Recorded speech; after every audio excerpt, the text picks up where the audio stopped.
Сәлеметсіздер ме, құрметті оқырмандар, 2 сыныптың математика сабағы 24 сабақ. Құрметті оқырмандар, каналға тіркелуді ұмытпаймыз. Бүгінгі сабақта 1 және 8 тапсырмаға дейін бірге орындайтын боламыз. Сабақтың тақырыбы қалдықты және азайғыш пен азайтқышты табуға берілген есептер. Сен бір амалмен шығарылатын есептерді модельдеуді және шығаруды үйренесің. Кесте бойынша өрнектер құр, олардың мәнін тап деді. Бұл жерде азайғыш, азайтқыш, айырманың мәні. Айырманың мәнін тау үшін 87-тен 7-ні азайтамыз. 87 мен 7-нің айырмасы 75-ке тең. Келесі бізде азайтқыш жоқ, бізде азайтқыш белгісіз, сондықтан 96-тан 92-ні азайтып, азайтқышты тауып алатын боламыз. 4-ке тең азайтқышымыз.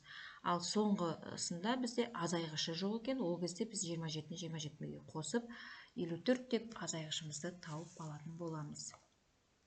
Келесі тапсырма. Айдоста 25 кітап болды, оның 17-сін достарына сыйлады. Айдоста неше кітап қалды? Бұл жерде Айдостың кітаптары туралы және оның достарына сыйлағандығы туралы екен. Бізде белгілі 25 кітап және 17-сін достарына сыйлағандығы белгілі. Ал неше кітабы қалғандығы белгісіз. Болды 25, сыйлады 17, қалды белгісіз кітап. 25 пен 17-нің айырмасы 8-ге тең. Айдоста 8 кітап қалды деп көрсететін боламыз. Келесі тапсырмада бізде кесте беріліпті. Кестені пайдаланып есептер құрастыруымыз қажет. Шешуін әріпті өрнек түрінде жазатын боламыз. Мысалы, оқушылар достарына сыйлау үшін дүкеннен бірнеше кітаптың ішінен 17-сін сыйлыққа алды. 17 кітапты. Сонда қанша кітап қалды? Бұл жерде болды В кітап, сыйлады 17 кітап, қалды белгісіз кітап дейміз. В мен 17-нің айырмасы бізде шешуі болады. Айдоста В мен 17-нің айырмасына тең кітап қалды дейміз. Бұл жерде В-ның бізге мәнін бермегендіктен есептің шешуін жаза алмайтын боламыз. Сондықтан тек өрнек түрінде көрсетеміз. Келесі тапсырмада осы бірнеше кітап болып еді, оны А бөлігін сыйлады, қалды 8 кітап.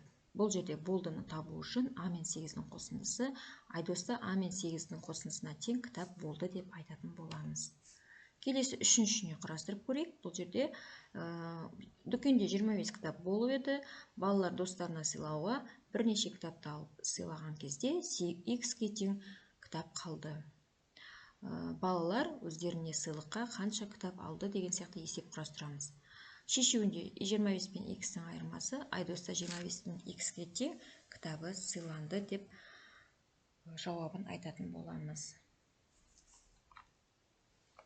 Келесі тапсырма бізде есепті теңдеу құрып шығар дейді. Айдоста 25 кітап болды, ол бірнеше кітапты достарына сыйлады. Ал өзінде 8 кітап қалды. Айдоста достарына неше кітап сыйлады? Бұл жерде қысқаша бөлуін жазатын боламыз. Болды 25 кітап, сыйлады белгісіз кітап, қалды 8 кітап. Шешуінде теңдеу құрамыз. 25 пен А-ның айырмасы тең 8-ге дейміз. А-ны табу үшін, белгісіз санды табу үшін 25-ге 8-ді азайтатын боламыз. А тең 17-ге, 25 пен 17-ның айырмасы 8-ге тең. 8 тең 8 деп теңдеуімізді аяқтаймыз. Жауабында Айдос 17 кітап сыйлады деп жауабын жазатын боламыз. Келесі тапсырма бізде теңдеулер берілген екен. Теңдеулерді шешейік. Белгісіз сан мен 13-тің айырмасы 38-ге тең. Белгісіз санды табу үшін 38-ден 13-ті қосамыз. X тең 51-ге. 51 мен 13-тің айырмасы 38-ге тең. 38 тең 38 деп көрсететін боламыз. 52 мен X-тің айырмасы 27-ге тең. X тең 52 мен 27-тің айырмасы. X тең 25-ке, 52 мен 25-тің айырмасы тең 27-ге, 27 тең 27 деп көрсетіп қоямыз. Есептерді теңдеу құрып шығар дейді. Дүкенге 53 кітап әкелінді, олардың бірнешеуі сөреге қойылды. Ал қорапта 45 кітап қалды. Сөреге неше кітап қойылды дейді. Бұны табу үшін әкелді 53, қойылды белгісіз кітап, қалды 45 кітап деп көрсетеміз. Шешуіне теңдеу құрамыз. X пен 45-тің қосындысы 53-ке тең. X-ті табу үшін 53-тен 45-ті азайтамыз, 8-ге тең. 8 пен 45-тің қосындысы 53-ке тең. 53 тең 53. Сөреге 8 кітап қойылды деп көрсететін боламыз.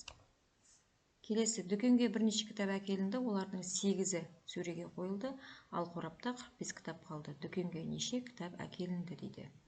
Бұл жерде әкелінді белгісіз, қойылды 8 кітап, қалды 45. X пен 8-дің айырмасы тең 45. Бұл жерде x-ті белгісіз сан табу үшін 45 пен 8-дің қосындысы x тең 53-ке, 53 пен 8-дің айырмасы 45-ке тең. 45 тең 45 деп көрсететін боламыз. Сөреге 53 кітап әкелінді деп көрсетеміз. Келесіде біздер есеп құрастыруымыз керек. Біз мынадай есеп құрастырдық. Кеште аулада бірнеше бала ойнап жүрді. Олардың 28-і үйіне кеткенде 14 бала қалды. Аулада қанша бала болды деп сұрадық. Бұл жерде болды белгісіз, кетті 28, қалды 14 бала. Бұған теңдеу құрдық. X пен 28-дің айырмасы тең 14-ке. X тең 28 пен 14-дің қосындысы. X тең 42-ге. 42 мен 28-дің айырмасы тең 14-ке. 14 тең 14. Аулада 14 бала болды деп көрсеттік.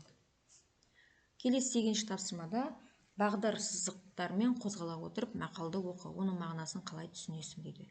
Кітап, білім бұлағы, білім өмір шырағы. Яғни бізде осындай мақал шықты. Әрине кітапты оқу арқылы сіздер білім аласыңдар, ал білім өміріміздің шырағы. Біздің жарық беріп тұрады. Мысалы, күннің сәулесі қалай жарық болады бізге, сол сияқты біздің өмірімізде ашық, жарқын болады екен. Өмірімізде қиындық болмайды екен. Біліміміз көп болса, сол білімімізді өмірімізде қолдана аламыз деп мағынасын түсіндірулеріңізге болады. Құрметті оқырмандар, сіздерге каналымызда тапсырмаларды бірге орындау ұнайтын болса, каналға тіркелуді ұмытпаңыздар. Келесі сабақта кездескенше сау болыңыздар. Назарларыңызға рахмет. Каналға тіркелеміз.